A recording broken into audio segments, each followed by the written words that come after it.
संज्ञितः अधिभूतं क्षरो भाव पुरुषच्चाधिदैत्यम् अधियज्ञोऽहमेवात्र देहे देशप्रतां अन्तकाले च मामेव स्मरन् मुक्त्वा कलेवरं यः प्रयाति समद्भावि याति नास्त्यत्र संशयः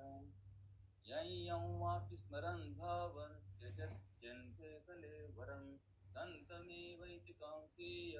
सदा तद्भावभावितः तस्मात् सर्वेषु कालेषु मामनुस्मर युध्य च मयि अर्पितमनो बुद्धिर् मामे वैश्यस्य संशयम्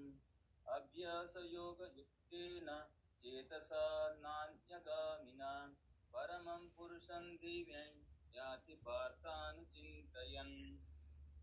कविं पुराणमनुशासितारम् अणोरणीयां सुमनुस्मरेभ्यः सर्वस्य दातारमचिन्त्य रूपम् आदित्यवर्णं तमसः